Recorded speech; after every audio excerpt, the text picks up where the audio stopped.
ভারতের এমন একমাত্র মন্দির আছে যেখানে ভগবান বিষ্ণুকে মানুষ রূপে নয় বরং এক কচ্ছপের রূপে পূজা করা হয়। সেই পবিত্র স্থান যেখানে এক রাজ্যের পাপমোচনের জন্য ভগবান বিষ্ণুকে পৃথিবী ফাড় করে বেরিয়ে আসতে হয়েছিল। এই গল্পটি রাজা শ্বেত চক্রবর্তীকে নিয়ে। একদিন তার স্ত্রী রানী বিষ্ণুপ্রিয়া মশধারা নদীর তীরে ভগবান বিষ্ণুর কঠোর তপস্যা করছিলেন, কিন্তু রাজা কামবাসনায় অন্ধ হয়ে তার সেই তপস্যা ভঙ্গ করতে চাইলেন। রানীর বাধা সত্ত্বেও রাজা শালীনতার সমস্ত সীমা লঙ্ঘন করেন।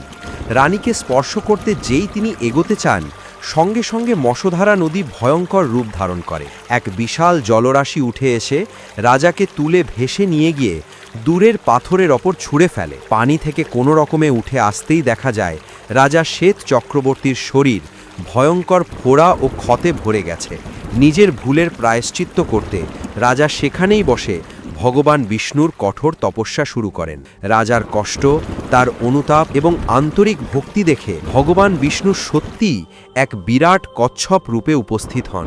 ভগবান তার সুদর্শন চক্র দিয়ে ভূমিতে আঘাত করেন এবং সেখানে একটি পুকুর সৃষ্টি হয়, যাকে আজ শ্বেত পুষ্করিণী বলা হয়। সেই পুকুরে স্নান করতেই রাজার শরীর আবার সোনার মতো উজ্জ্বল হয়ে ওঠে। রাজা শ্বেতের প্রার্থনায় ভগবান বিষ্ণু সেখানেই স্বয়ম্ভূ কচ্ছপারূপী শিলা হয়ে অবস্থান নেন। এই মন্দিরটি অন্ধ্রপ্রদেশের শ্রীকাকুলমে অবস্থিত।